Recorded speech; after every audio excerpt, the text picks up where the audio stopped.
After a lengthy off-season, which has lasted for about 5 weeks, we are finally back. Hello everybody and welcome to the first day of the 2022 pre-season test for the 2022 GP4 Offline Championship. We are here for the first 2 days at the circuit Paul Ricard here at Le Castellet in France. And as you can see by the weather, if once it comes up on your screen of course, because it is going to be quite an interesting day one, it should be said.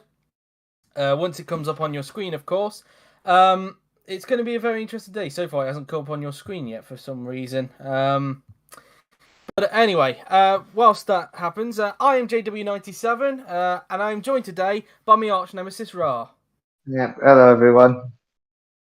Yes, indeed, and as you can see by the weather, look, it's going to be a very interesting day one because it is going to be changeable. As you can see, with the water filter on the left-hand side, it is going to be dry, and then it is going to rain. Whether it will wetten up, it will remain to be seen. I think given that there is 100% in the plus 30 mark during this 45-minute session, there is a good chance it could wetten up, so we'll have to wait and see on that, of course. But yes, it has been 5 weeks, and there are a lot of questions going into the second ever season of the fantasy era, of course. Of course, we came out of a few weeks ago, where Franco Gamba, of course, won the championship, ending Mercedes' streak of drivers and constructors titles, Red Bull's first champion since 2013, and the first Italian to win the top class title, along with being the first GP2 champion to win it as well. Of course, he's no longer in the series, because, of course, he decided to retire from the top class after 2021. He announced that back at the Portuguese Grand Prix, which was round 5, and now it's going to be very interesting to see who's going to be the one to take his crown in 2022, and it's going to be interesting to see what the pecking order is going to look like, of course. Let's not forget as well, there was a trend column where in the sign-ups, of course, we put a trending list down of all 11 teams and where they are compared to last season's cars in terms of whether the car is quicker than last season, a little bit slower, or basically around the same thing. That doesn't necessarily mean that's going to determine where the pecking order is. Well, it is, but it doesn't say what the pecking order is going to be. So it's going to be very, very interesting. 2 teams had upward trajectories, so it will be interesting to see how that one compares. But I think without further ado, Ra, let's get to the first day of pre-season testing. Of course, we are a day late, of course, because obviously it is snow season in Finland, and you don't need to tell Yuri about that one. But anyway, I think it should be quite an interesting one for this day one, especially with the wet weather, Ra. Yep, indeed, and of course, it could be unrepresentative times, but you never know what can happen. So it's just testing. You just do what you can for mileage. Yes, indeed, and I figured out why why it took a while for the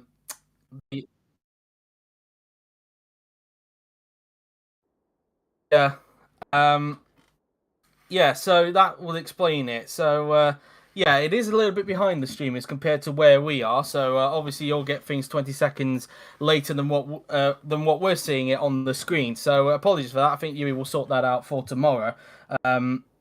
Unless it gets snowed in, of course. But anyway, we are now in the garages then, getting ready for pre-season testing. And whilst we wait for somebody to come out onto the racetrack, we might as well go through the driver lineups for anybody who didn't see any of the news videos last season. So anyway, let's have a look at them from Constructors Champions all the way from last place in the Constructors last season. Starting off with the reigning champions, Red Bull Racing. And it's going to be very interesting to see whether they can defend their championship without Franco Gamba, of course, who is no longer in the top class. Of course, he's competing in DTM this season. George Rote remains with the team for another season, but he has got a new teammate. Well, I say new teammate, more a returning teammate of his, that being Irishman Evan Byrne, who moves over from Renault after a frustrating few seasons with Renault. He's moved over back to Red Bull for the first time since 2006 and reunites with George Rote for the first time since 2006. Moving over to Mercedes, of course, a lot of people saying they were very lucky to get second place in the Constructors' Championship last season,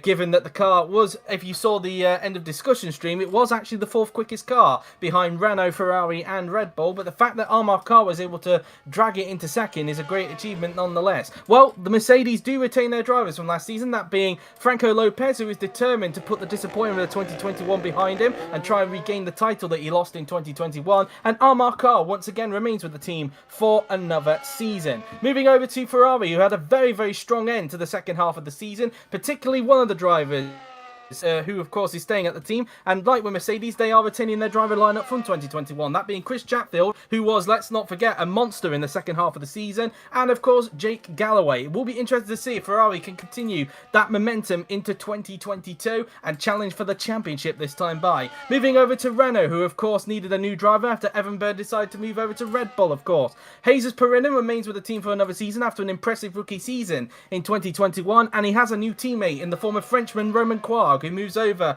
from Alfa Romeo. Romain Quarg with a French team, and he's looking to do a good job for Renault. Moving over to Lamborghini, who enter their second season in the top class, and they retain their lineup from last season as like Mercedes and Ferrari, that being Rahul Patel and Laura Chung. Of course, there was some reliability concerns towards the back end of the season for Lamborghini, but overall it was a very good rookie season for them, and they're looking to build on that in 2022. Moving over to McLaren, it's a new era for them in 2022 as they come with BMW power in 2022, and they'll be hoping to have a good first season with BMW engines. Their lineup is the same as last season, that being Kirishima DeRosa and Joseph Willows, both of them very excited with the possibility of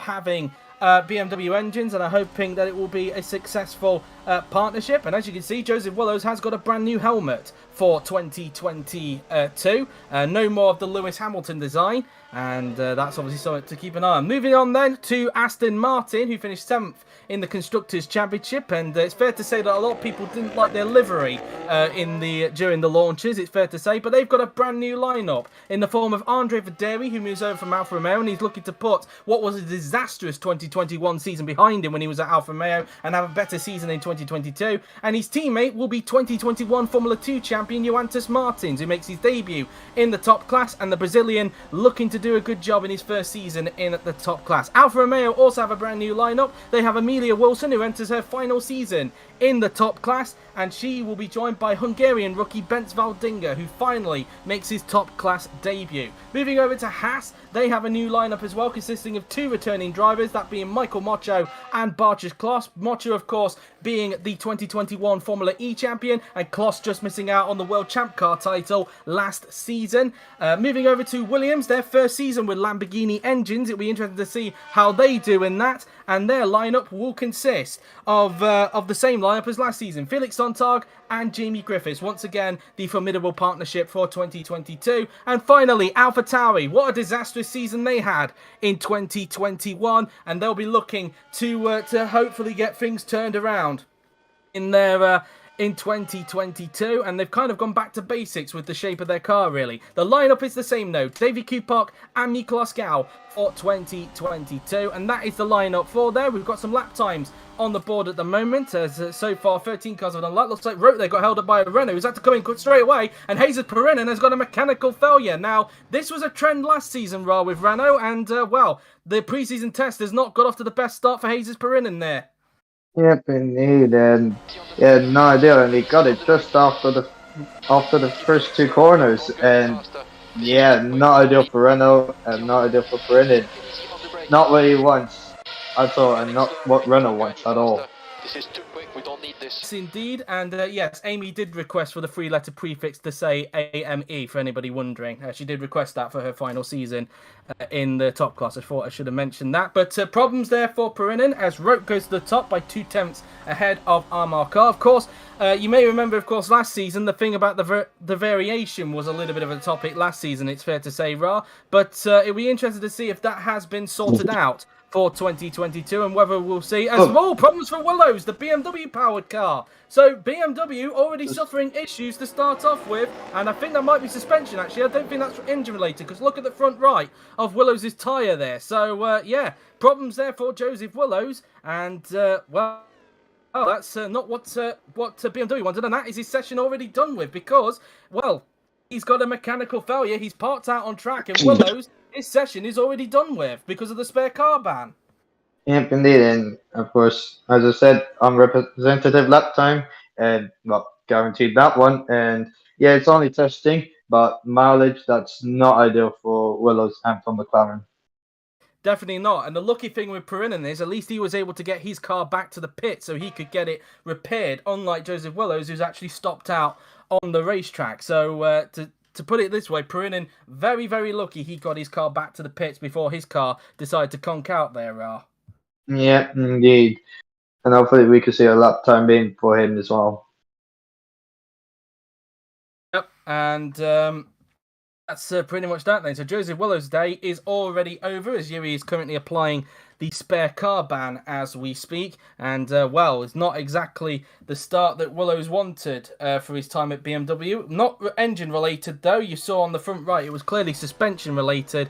And, well, he's going to have to come back tomorrow, of course, for day 2. So anyway, Roke currently at the top of the timing sheets by 2 tenths ahead of Armar Car. Whilst we're here as well, and whilst everybody's pounding around doing more lap times, of course, let's go through the calendar for 2022. And for anybody who needs a refresher, of course. So, of course, we've got the pre-season test. Some new pre-season testing venues, although not new to the top class, of course. They're new for pre-season testing, that is. Paul Ricard is hosting the first 2 days of pre-season testing. So we're here today and tomorrow. And then the last 2 days will be held at Hockenheim, which will be hosting a pre-season venue for the first time since 2016, of course, when it used to be voted back in the day what days 3 and 4 used to be. Of course, in 2017, that rule got removed. So, yeah, Hockenheim hosting days 3 and 4. And it'd be interesting to see how the drivers do around there when it comes Thursday and Friday. Then we get on to the main calendar. Once again, 21 races on the calendar, but there has been some notable changes to there. So the first race will once again be the Australian Grand Prix at Melbourne before the drivers then head off to Shanghai for round 2, the Chinese Grand Prix in Shanghai. So the first 2 races being the same as what they were last season, but this is where some changes come in. Round 3 will be the Korean Grand Prix in Yeongnam. Moving forward from its previous time, being towards the back end of the season, it's going to be the 3rd race of the season, having a back-to-back with China. Round 4, the Azerbaijan Grand Prix at Baku, as Mocho there, who's obviously under the Portuguese nationality on his return to the top class, just gets through one of the Aston Martins there going through into the bus stop. But yep, round 4 is the Azerbaijan Grand Prix in Baku, and then round 5 is the first of 2 new venues on the top class calendar, and that is the return of the San Marino Grand Prix, the first San Marino Grand Prix since 2006. But unlike last time where it was held in Imola, this time it's being held at the Mazzano World Circuit Marco Simoncelli over in the Rimini region of Italy. So that's that. As the San Marino Grand Prix at Mazzano. Round 6 being the German Grand Prix at Hockenheim before going over to the Circuit de Barcelona Catalunya for round 7, the Spanish Grand Prix. Round 8 will be back here, of course, where we are now, the French Grand Prix at Paul Ricard. Round 9 will be the Austrian Grand Prix at Spielberg, and then, of course, the Sunday after the Austrian Grand Prix is when the silly season will start for the 2023 season. Round 10 is the British Grand Prix at Silverstone before heading off to Budapest for round 11, the Hungarian Grand Prix at the Hungaroring. Round 12 is the Belgian Grand Prix at Spa-Francorchamps before heading off to Monza for the Italian Grand Prix for round 13. Of course, let's not forget as well that Monaco is no longer on the calendar, of course, as a result of some issues with that track, of course, and it's no longer a cornerstone race anymore. We've now only got 3 cornerstone races left, that being Silverstone, Spa and Monza, as Chung has a very big lockup going through into the left-hander there. And so that's that. So after Monza, of course, we then head off to round 14, which will be the final European race of the season, and that being the Portuguese Grand Prix at Portimao, moving back from where it was last season. Of course, last season it was round 5 of the championship, but for this season it's moved back to being round 14 of the championship and taking place after the Italian Grand Prix. And as mentioned, Portugal will be the last European race of the season. Round 15 will be the Japanese Grand Prix at Suzuka before heading off to Sepang for the Malaysian Grand Prix at Kuala Lumpur. Round 17 is the United States Grand Prix at Austin before making our way over to the Autodromo Hermanos Rodriguez in Mexico City for the Mexican Grand Prix. Round 19 will be the Bahrain Grand Prix at Sakhir, once again taking place towards the back end of the season, just like last season. And round 20 is the second of 2 new venues on the calendar, and that being the first ever Argentine Grand Prix for GP4OC. Franco Lopez will finally have a home Grand Prix taking place at the Autodromo Juan Manuel Fangio in Balcarce. So that will be the penultimate race, and who knows, if Lopez is a title contender, who knows, maybe he could wrap up the title at his own race. It would be quite a scene if that were to happen. And then the final race of the season will be the Abu Dhabi Grand Prix at the Yas Marina Circuit circuit. For the first ever time, Brazil is not going to be the finale, and in fact, Brazil is not on the calendar after just missing out on Yuri's system, really. It could come back next season, but we will have to wait and see when we get to the 2023 calendar reveal, as Car set a purple first sector there, thanks to some slipstream from Patel, but had to overtake him going through into the chicane. And then, of course, the Yas Marina circuit, just like with Interlagos last season, will host the end of season test on the Saturday after the Abu Dhabi Grand Prix. So, yeah, I think it's fair to say, I think a lot of people are looking forward to Mazzano and Balcarce this season, Ra. Yep, indeed.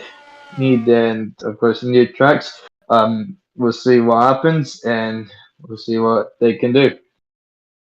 Yep, indeed, and it'll be interesting to see how those races hold up. Of course, as mentioned, Sao Paulo could make a return in 2023. Of course, Yuri does have a system in place where it determines what tracks stay on, go on the calendar and which ones miss out. And sadly, Brazil was the one that got left out on this occasion. But as mentioned, it could come back in 2023, but we'll have to wait and see, of course. But anyway, Car now goes to the top of the timing screens with a 1:30.112 in the Mercedes. Goes 1/10 quicker than Perinen, who actually went a bit quicker than Roque just a little bit earlier on. And despite this fact that we had some rain threats so far, it's not affected the track so far at the moment. Could it be towards the end of the session where we could see the conditions change?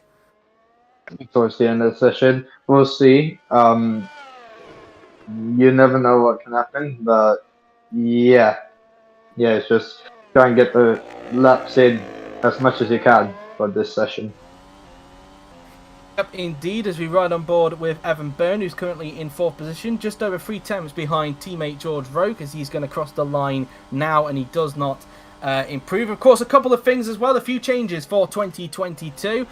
We mentioned earlier that the variation may have slightly changed a little bit, just to ensure that it's not going to be as too chaotic as it was in 2020. Or what? Right.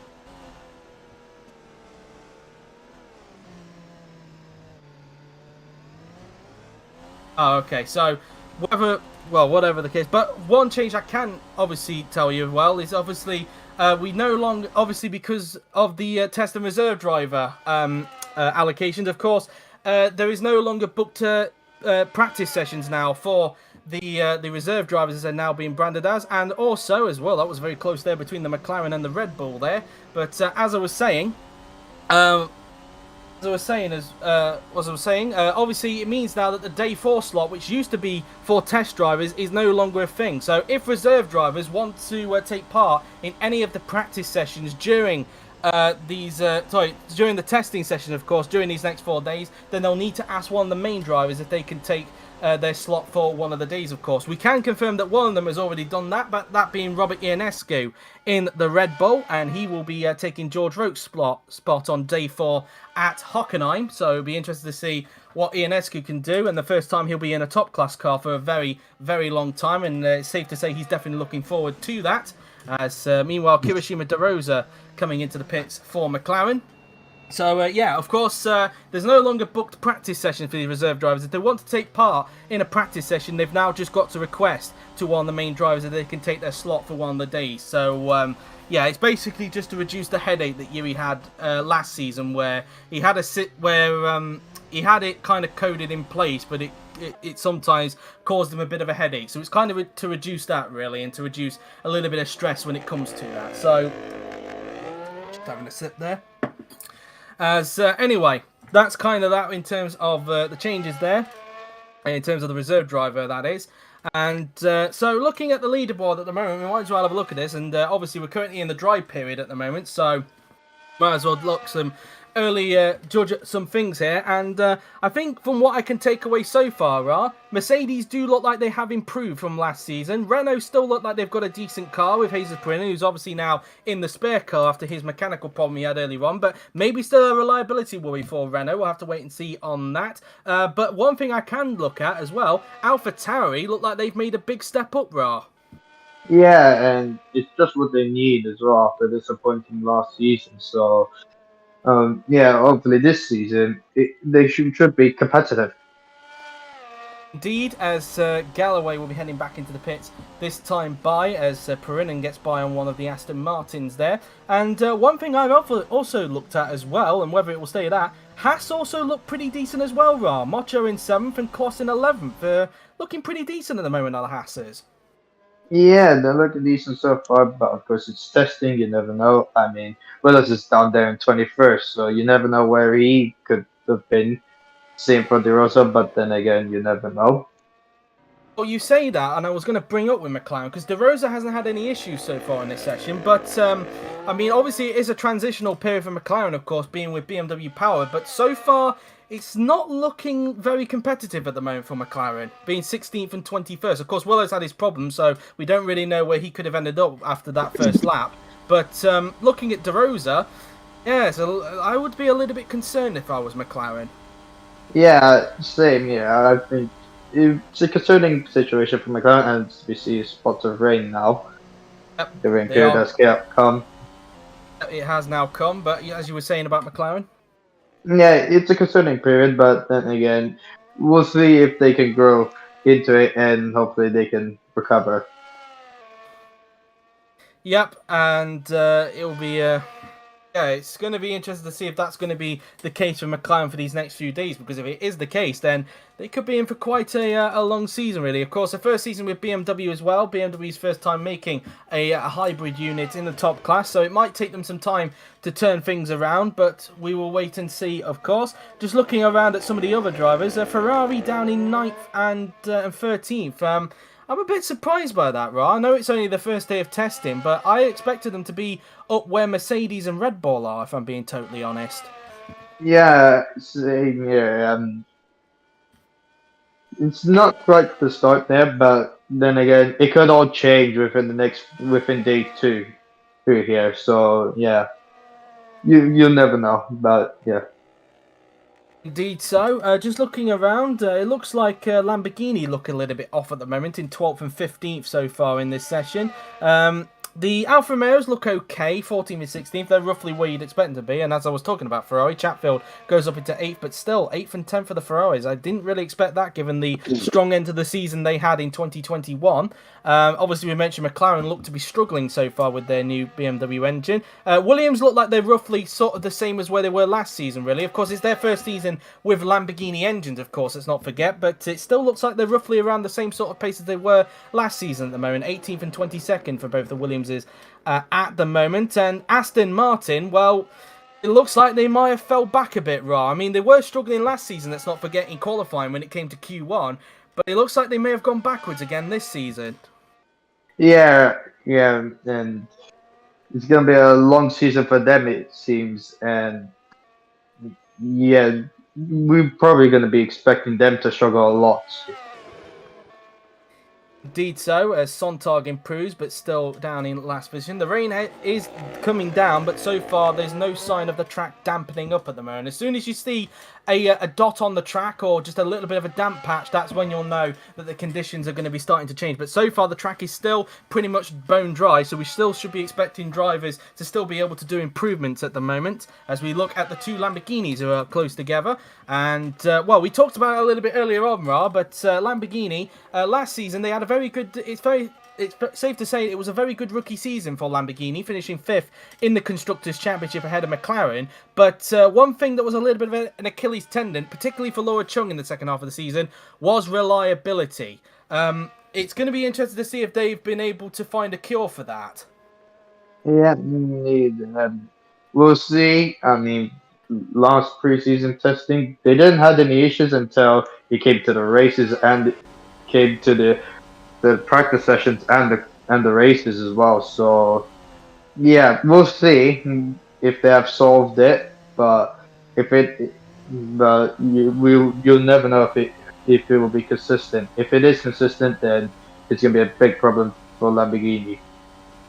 But I think it's safe to say, Ra, it seems that the problems that Mercedes had last season with their car, it looks like they might have sorted them out because they're so far first and third so far in this session. Like I said, it is only the first day, of course, and things could still change over the next few days as Gallery has a bit of a moment going through into the bus stop there. But it looks like Mercedes might have a better car this season, Ra. Yeah, it looks like it, and yeah, hopefully they can keep this up going into day 2, 3, and 4. And yeah, let's see what they can do after testing. Indeed, as Perinen currently in second place, just looking at where his teammate is, Roman Quark, he's down in ninth, so I think it's a little bit hard to tell where Renault are at the moment, Rob, but I mean, they could be very good, as judging from Perinen's base, or they might not be, although it could be a case of Quark still trying to get used to Renault, but I think Renault have still got quite a good car on their hands looking at Perinen's time at the moment. Yeah, it's a competitive time, and yeah, they're still there, and hopefully they can sort out their reliability. I mean, we have seen a reliability issue already in testing for Renault, so that's going to be their main Achilles heel.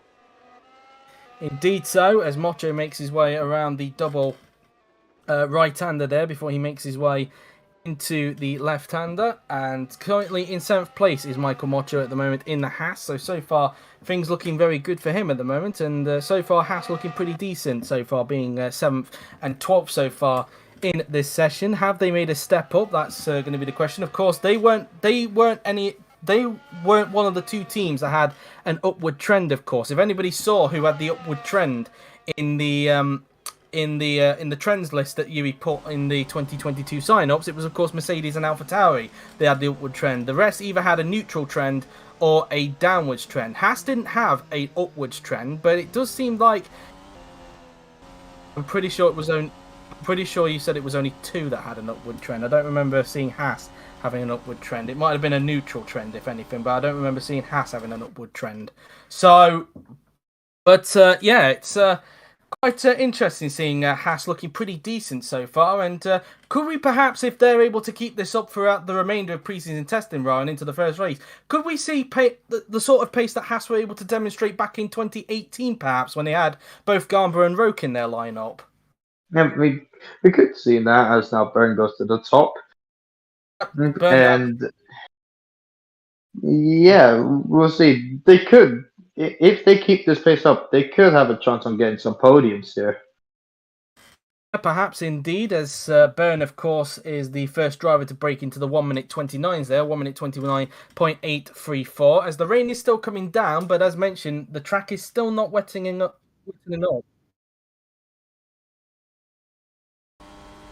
Okay, fair enough then. So maybe I missed that. So Haas do have an upward trend. So it's actually 3 teams then that have got an upward trend and not 2 as I initially thought. As Galloway tries to find a way through on one of the Williamses there, but it doesn't quite work out. Just saw Lopez improve to go up into 4th place. So he just, well, I say improve up to 4th. He stays in 4th. He just improved on his lap time. I thought for a minute they were dots on the track, but that was just the camera looking at the rain that was on the screen there, so it wasn't actually the track. I thought for a minute there were dots on track, but clearly not. Although Patel, 1.4 seconds down in the first sector, I think he might have made a mistake actually. Now thinking of it, because his car did look a little bit like it was twitching a bit going through into the double right-hander there. So I think Patel might have made a mistake on that occasion.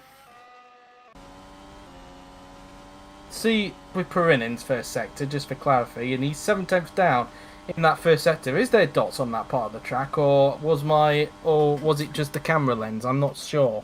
So I thought I did see something going around the double right-hander, which is, if I'm not mistaken, turns 6 and 7. So I'm not sure really. Maybe next time we come to that part of the track, we'll wait and see if there are dots lurking around anywhere. As we see Jamie Griffiths being overtaken by one of the Ferraris here. Right, let's see. Hopefully the camera stays on this.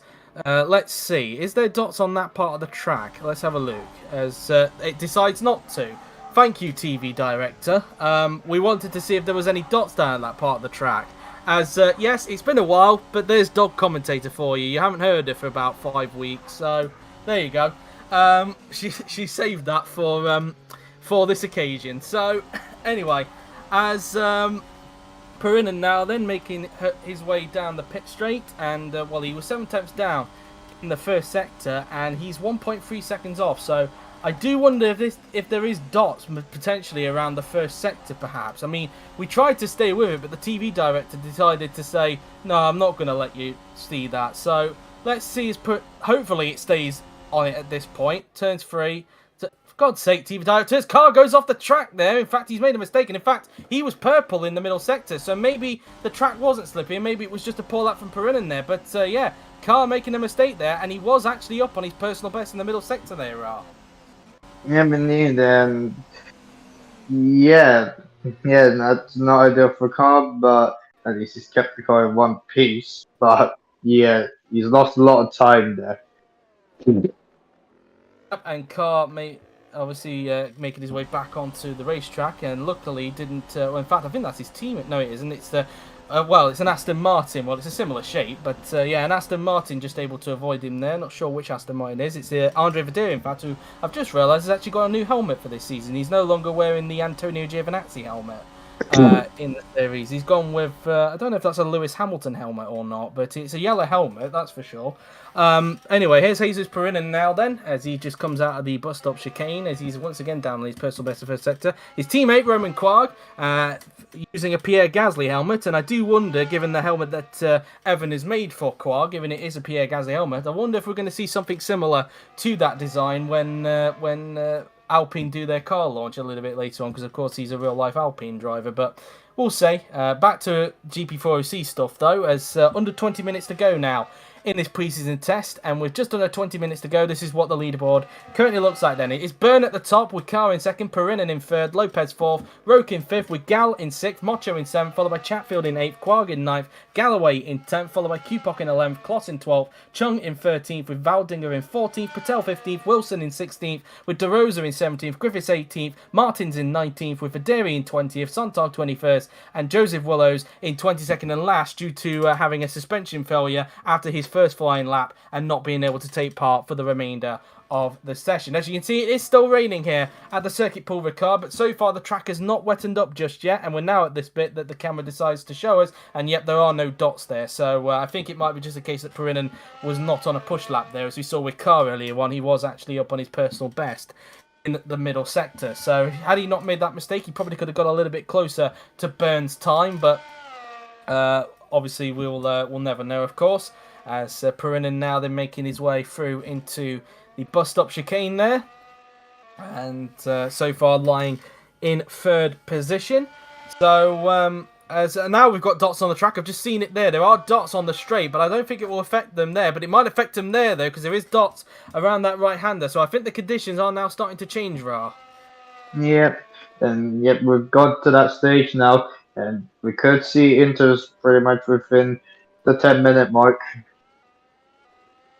As Perinen now then making his way towards the final two turns, there are more dots appearing on the racetrack, so I think we are now going to see lap times starting to not improve now that we're seeing some damp patches on the racetrack. So now it'll just be, we might be getting some wet weather running now then in this preseason test. It kind of depends really on how quickly the track wettens up, as a Red Bull goes out onto the racetrack, as Moto tried to find a way through into that first corner, but didn't work out there. Of course, new title sponsors for both Haas and Ferrari this season. We did mention it, of course, in the midway point of last season that we'll have a new title sponsors. Ferrari's is, of course, NEC, although Adam Wolf believes that the NEC logo that's on the Ferrari kind of looks like the KFC logo. And I can kind of see where he's coming from, really, looking at the white font. And of course, Haas have Esso as a new title sponsor, the fuel and oil company, of course, along with Mobil One. And keen viewers of the Red Bull launch may have noticed that Red Bull didn't have any Mobil One branding on their car anymore, unlike last season. And that was for that reason, because Haas have now got them as a sponsor. The track is now getting a little bit more darker now on the track, so I think we could see the track starting to wet up quite quickly around here, as Patel is 2.9 seconds down in the middle sector to Byrne as a result. But that could be something to keep an eye on there.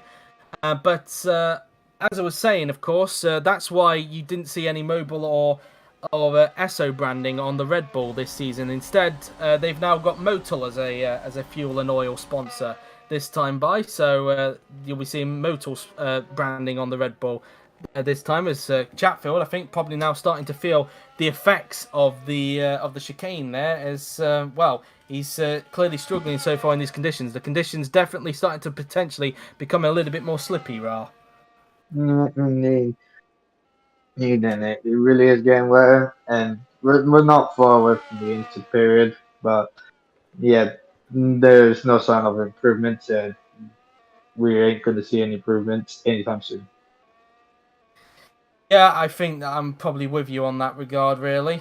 And so that was that, really. And what do you mean? What do you mean? I guess because of the Sebastian Vettel stuff, you're probably wondering, since when did he become a German? Or did I call him German by accident? Sometimes I get a little bit confused when I see certain messages on the stream chat. But anyway, we've got just under 16 minutes to go now then in this session, and it looks like unless the conditions improve in the remaining 15 minutes, I don't think we're going to see any more improvements in terms of lap times. And in fact, I think depending on how quickly conditions wetten up, as mentioned, we could see some wet weather running during the first day of pre-season testing. And speaking of which, there is now spray appearing on the racetrack. As you can see, there is now spray appearing at the Boissé corner, and also to that flat-out right-hander before you approach the double right-hander of the Boissé corner there. So, yeah, now coming up to the bit where Car had his mistake, and it's also quite wet there as well. So we're now starting to see the spray come into effect, and I do wonder who's going to be the first to go onto the intermediate tyres, Ra. Yeah, indeed. We'll see who will be the first to get on the inters. When we're of course not far off from it, but still everyone's taken out on the slicks for the time being. As Perinin now they're making his way through into the first two turns. It is still dry out of turn 2, but I would imagine that will start to wetten up very, very soon. He's actually got the pit indicator to come into the pits this time by, but it was a scheduled one anyway. So I wonder if the next time we see Perinin go out onto the racetrack, it will be on a set of the wet weather tyres. We'll have to wait and see on that as we ride on board with George Roke, who's getting a bit of slipstreaming on the Aston Martin. Now let's see what the straight line speed is like compared to the Honda and the Mercedes here. Can't really tell too much there, although Roke does leave his braking late there to get by, but yeah, can't really tell much on that regard. I don't know if Mercedes has maybe got a quicker engine now than Honda or not, but that's obviously something that we're probably going to have to keep an eye on during the pre-season tests, especially at Germany, where I would imagine that's more of a power track. This is more of a combination of the two, really, of a power and a downforce track, but Hockenheim obviously known for being more of a power track than it is a downforce track, so that's obviously something to keep an eye on there in terms of what sort of power all 6 engine manufacturers have compared to one another. Given that De Rosa is 17th and Willows is down in last position, I wonder if they might have the slowest engine to start off with. That's going to be something to keep an eye on there. Especially when we get to Hockenheim, which, as mentioned, is more of a power track, as Perinin comes back into the pits. Kloss opts not to go back into the pits, but of course for Kloss, it's his first time back in the top class since 2016 when he was driving for Sauber. Of course, this is the team he made his debut with back in 2015, and after an impressive run in World Champ Car when he only just missed out on the World Champ Car title to his then teammate Bruno de Barros, who's no longer in GP4 as well. He'll be looking to try and prove people wrong in this series, Ra. Yeah, indeed. And he's hoping that he can do well in the top class. This is pretty much his second chance to prove himself that he's pretty much worthy to be a driver in the top class. Yep. Same goes for Michael Mocho as well, who of course came off the back of winning the Formula E title last season at the final race, and currently lies in 7th position as we speak, as Kloss just making his way around the bus stop chicane there in the number 70 Haas, as he now will approach the flat out right-hander, and so he now just coming around the corner. Nearly all of the track now at this point is possibly wet. Obviously we're still seeing some dry patches coming out of turn 2, but I wouldn't be surprised if they start to wetten up very, very soon in this session. So Kloss now then just making his way around the left-hander now then, as he uses a bit of curb on the outside before making his way towards the final 2 corners on the racetrack. So through into the left-hander he goes, and now making his way into the final turn and onto the pit straight now then will go Bartosz Kloss in at the Haas, as we now look at Armar Carr, who's trying to find a way through on the Aston Martin there. Not sure which Aston Martin that is. Just trying to look at the helmet there, but I couldn't quite tell there on that occasion, as Carr had to back out there going through the Boissé style of corners. Let's see what Aston it is. Can we see the helmet on this occasion? I think it might have been Johannes Martins, in fact, but we only just got a brief look at the helmet there as we look at Jamie Griffiths, who's actually onto the intermediate tyres. So he's actually decided to blink and go onto the intermediate tyres on this occasion, although the Red Bull of George Roke's still able to overtake him on the dry tyres there. So we're not going to be able to get a representative time on the intermediate tyres as a result of that, Ra. Yeah, indeed. Of course, these are representative times, but you never know. It's testing, so everything could change going into day 2. Yep, as now they make the way, as he makes his way through the double right-hander of the Boisse corner now then, as he now makes his way towards left-handed hairpin now then, before he makes his way towards final 2 corners on the racetrack now then. Let's see what Griffiths is going to be able to do now then, through into the left-hander, now into the final corner. We will now go. Obviously, he got overtaken by George Roke, so bear that one in mind when he crosses the line. Let's see what sort of lap times he can do then on the intermediate tyres, as someone just came into the pits there as he just came onto the straight. It looks like he's going to be in the 1 minute 40 zone, so the 1 minute 42.889. But of course, as mentioned, do bear in mind that Roke did actually overtake him going into the bus stop chicane there, and he was still on a set of the dry tyres. I wonder if anybody else has opted to also go onto the intermediate tyres like Jamie Griffiths has. That will also be something to keep an eye on there then, as Griffiths now then making his way through into turns 3, 4, and then into the double right-handers of turns 5 and 6. And so, as he now makes his way around the long swooping right-hander now, then he will go. As Griffiths now then just making his way through the left-hander now, then making his way down straight, and Griffiths now then, he's going to approach the chicane now then. And let's see what he's able to do. So through into the left and then into the right-hander now, then he will go before making his way out of the turn and then making his way in towards the flat out right-hander. Although I don't think it'll be flat now in these wet weather conditions. There's a Ferrari behind him of Jake Galloway. Just trying to see what tyres he's on, but I can't really tell because we're looking from the front and rearward of that Ferrari. I don't know if he's opted to go onto the same tyre. I think he's on the inters. I think they look like green tyres from the looks. Yes, he's also gone onto the intermediate tyres, and he's quickly gaining onto Jamie Griffiths there through into the corners. So, yeah, Galloway, could he perhaps try and get him into the second to last corner here? He's going to think about it, but thinks better of it, so he backs out. He might actually try and overtake him into the first corner very, very soon. And Galloway, interested to see what sort of lap times he'll be able to do on the intermediate tyres very soon, as he tries to go to the outside, which is a little bit of a strange line to go for. I would have personally tried to go to the inside, Galloway, although having said that, they've both had to lift off because Armar Carr, who's also just come out on the intermediate tyres, has just made his way out onto the racetrack. And I've just seen in the stream chat there that looking on that Carr seems to have a little bit of a change of heart when it comes to the Mercedes livery, because initially he wasn't too fond of it, but having seen it on the racetrack now, I think he's got a little bit of a different of opinion, and he does actually like it from the onboard camera. And as Mocho now then making his way towards the right-hander, as he's now also on the intermediate tyre. So I would imagine that most of the drivers on track are on the inters right now. Cupoc's on the inters. I think that's Felix Son. No, that's Jamie Griffiths as well. But as mentioned, Cupoc is now onto the intermediate tyres as he just makes his way through into the chicane now then, as Mocho now then making his way down the straight, as he's going to try and see if he can put a good lap time in on the intermediate tyres, as now he makes his way towards the chicane. Of course, just over 7 minutes to go on the first day of pre-season testing for the 2022 season. 2 cars now in the pits, that being Lopez and of course Willows, who is of course not taking part for the remainder of the session, as he of course had a suspension failure at that part of the track where Mocho has just passed. And it looks like the rain might be starting to ease a little bit. There are some sectors of the track where the rain has now kind of stopped, it seems. So that will... I don't think it will be enough to obviously dry the track out dramatically. I mean, there's under 7 minutes to go in this session, so it'd need to be a miracle if the track were to completely dry out by that time.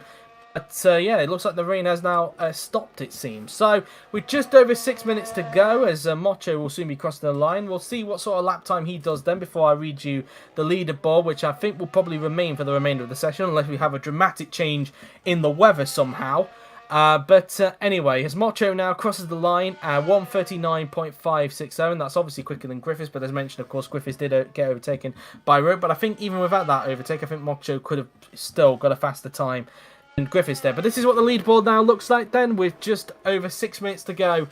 And day one, it is Byrne at the top with Carr in second, Perrinen in third, Lopez in fourth with Roke in fifth, Gall in sixth with Mocho in seventh, Chatfield in eighth, Quag in ninth with Galloway in 10th, Qpok is in 11th with Kloss in 12th, Chung in 13th, Valdinger in 14th with Patel in 15th, Wilson in 16th with DeRosa 17th, Griffiths 18th, Martins in 19th, with Derry in 20th, Sontag 21st, and Willows in 22nd and last, and of course not taking part for the remainder of the session due to the suspension failure that he had earlier on. So Mocho storming towards the bus stop chicane now then in the SO Haas Racing, as the team is now known as he just makes his way towards the long swooping right-hander he'll come up to very, very soon.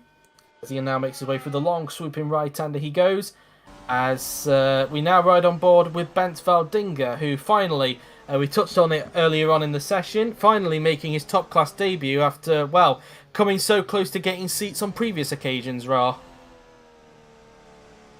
And I mean, he's been waiting for this for a long time now. He's gotten the opportunity, and hopefully he has a decent season. Yep, as we ride on board with Valdinger as he approaches the chicane. Currently in 14th place at the moment. Teammate Wilson currently in 16th. So kind of middle of the road, really, Alfa Romeo at the moment in terms of the pace. But we'll wait and see if that's going to be the same thing in the remaining 3 days of pre-season testing. Tomorrow, of course, one more day at Paul Ricard before we head off to Hockenheim for the final 2 days on Thursday and Friday. And then, of course, on Monday will be the first race of the Formula E season, which will be at the Sao Paulo Prix. Of course, for anybody who needs a reminder, there is no pre-season test for both Formula E and World Champ Car due to timing reasons on Yuri's end, because he's trying to make sure that both those series don't cross over this time by, and he's also made sure that no series has happened during the sign-up process, during the sign-up week, because that was a mistake he made last season, so he's made sure that isn't the case this time by. But there is still pre-season tests for both Formula 2 and DTM, though, so you don't need to worry about that one. As Mocho now just making his way around the bus stop chicane, as he will now be approaching the flat-out right-hander very soon. We look at Bent Valdinger in the Alfa Romeos. Meanwhile, Chris Chatfield behind the other Williams this time. In fact, Sontag's got a train of cars forming behind him now, consisting of the Ferrari of Chatfield, the Lamborghini of, I think that's Laura Chung, if I'm not mistaken, one of the Red Bulls, and I think there was another car that was just approaching as we came off from that view there. As Valdinger now then making his way through the double right-hander. In a way, he's kind of replaced Roland Motrin for that second Hungarian driver on the grid. Of course, Motrin doesn't have a seat in the top class after missing out on a seat for 2022, after missing out on getting retained by Aston Martin. In the end, Martin's got the seat over him in the end to partner alongside Andre Verderi, who's of course replacing Anderson, who is once again not in the top class and is actually going to be competing in World Champ Car this season for Team Penske alongside Zachary Fitzwaters. We're right on board with DeRosa, who's all over the back of the Aston Martin, and DeRosa getting stuck behind an Aston Martin. Now, I did mention earlier on that the BMW might be lacking a little bit in terms of straight line speed, but he seems to be keeping up with the Aston Martin pretty well. I don't know if that's setup related or not, but maybe there is a little bit of grunt in that BMW engine. Who knows? Yeah, we'll wait and see. We'll see at Hockenheim, see if they're quick in the straight line, and yeah, it could be down to setup related, but you never know. We'll wait and see, of course. Maybe DeRosa's got it set up quite well for the straights, and Aston Martin hasn't. Who knows? There's Mocho on the inside of Martin's then. He gets the job done. Looks like the Ferrari's still got some decent power behind it, so that's why I'm finding it a little bit surprising why Ferrari are only 8th and 10th during the dry runnings, but that could be different through the next few days. So, yeah, a bit surprised by that with Ferrari. Maybe they're having issues with, if it's not engine related, because clearly Haas have proven that it's still a decent engine, the Ferrari. Well, it seems they might have gone a step up with the engine department, because Ferrari did have one of the slowest last season, let's not forget. Maybe the slowest, but had a great downforce car. But maybe it might be roles reversed this time by Ra. Who knows? Yeah, we'll see. Going into the power tracks, of course. But yeah, we'll see what happens. Yep, as we have just over 1.5 minutes to go, as Lopez will be getting some wet running in before the session comes to a close. I've just seen him come out of the pits there, but I think we're going to remain right on board for the remainder of this session. Jamie Griffiths across the line, he will go. He doesn't improve. DeRosa doesn't improve either. Same with Martins and Marcho. Of course, nobody's expected to improve, of course, because it is wet weather conditions, of course. So it's just going to be a case of what lap times to do. Gal's done for the day. I've just seen him peel into the pits, but I think overall, AlphaTauri can be very, very positive about today, Ra. Yeah, indeed, and very much a big step compared to last year, and yeah, that's the positive there from AlphaTauri. Yep, indeed, as Valdinger now then making his way through into the left-hander, as now they now come up towards the final 2 turns on the racetrack, as we have just just over 40 seconds to go now in the session. Valdinger, let's see what the Hungarian is able to do this time by now then. Let's see what lap time he's going to do on this occasion on the intermediate tyres. Valdinger, across the line he goes in the Alfa Romeo Racing Ferrari, and he does a 1 minute, I think that's at a 1 minute 40 something there, 30 something there, I'm not sure. The camera went a little bit quick there for me to catch a glimpse of it. So anyway, Perinen now then, across the line he will go in the Renault. It looks like he's obviously going to stay third for the remainder of this session because conditions are not improving. A 1 minute 40.804 there for Perinen, as now we look at Amelia Wilson in the Alfa Romeo now then. And across the line she will go now then. Of course, her final season in the top class, one to go out on a high, 142.7, a 1 minute 40.9, 1 minute 40.1, 142.1 there for Chatfield. 3, 2, 1, 0, and the checker flag is out. That is the end of the session. I think Chatfield is the last driver to cross the line, so he'll be the last one to cross the line. Q-Puck 1 minute 41, as Lopez actually didn't have enough time to do a flying lap before the end of the session, as I kind of got my calculations a little bit wrong there.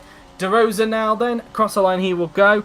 I think maybe a little bit of concern for McLaren so far with BMW, but again, a learning season for them, I guess. 142, 143 for Mocho. Berner 144.1, 144.0 for Kloss, 145.5 for Martins, 146.9 for Galloway. Here comes Laura Chung in the Lamborghini. I don't know why we cut back to Valdinger, because in fact, that's why, because Chung's coming back into the pits. I didn't notice she had the pit icon on the top there on the def panel. But Valdinger now then, back to him now then, as they make their way towards the left-hander. And now coming up towards the final 2 turns. We go now then, let's see what Valdinger is able to do. As Valdinger now then making his way into the final corner and onto the pit straight now then. We'll go, let's see what lap time he's going to do this time by on the intermediate tyres. Across the line will go the Hungarian driver. He now crosses the line, and what is it going to be? It's a 141.858. Patel in the Lamborghini crossed the line. He will go. Maybe a bit of concern for Lamborghini, but we will see. A 139.8 on the intermediate tyres. Perinen in the Renault across the line. He will go now then. He now sprints towards the line. A 141.1. George Roque in the Red Bull. Let's see what he can do now then. He's now going to come across the line. He's going to stay 5th for the remainder of this session. Broke across the line a 140.8. Chatfield, the last driver to cross the line, and he does a 141.9. And that's the first day done with Byrne top, Car second, and Perinen in 3rd position. And some conclusions then from the first day so far. Some early conclusions, we could say. Mercedes have definitely got a good car. It seems they've got a better car than last season. Renault looked decent. Haas and AlphaTauri look to have made a big step forward compared to last season. Ferrari looked like they may have gone backwards. Same goes for McLaren with that BMW engine. Same goes for Aston Martin. Alfa Romeo may have gone a little bit backwards as well, but they're kind of middle in the road in terms of their sort of pace. But Red Bull look like they've still got a very good car, Ra. Yep, indeed, and of course it can all change in day 2, but it's looking good for them so far. We'll see once we get to day 2. Indeed so. Well, there you have it then. That has been it from the first day of pre-season testing. I hope you guys have enjoyed it. A very interesting session indeed. Obviously, changeable conditions. We will see if we'll get dry running for tomorrow. We will see you guys tomorrow, hopefully, if there's no snow delays, of course, at 4:30 p.m. GMT for day 2 of pre-season testing, the final day here at Paul Ricard before we head off to Hockenheim for the final 2 days. But in the meantime, I've been JW97, he's been Ra, and we will see you tomorrow at the same time. See you later. Bye.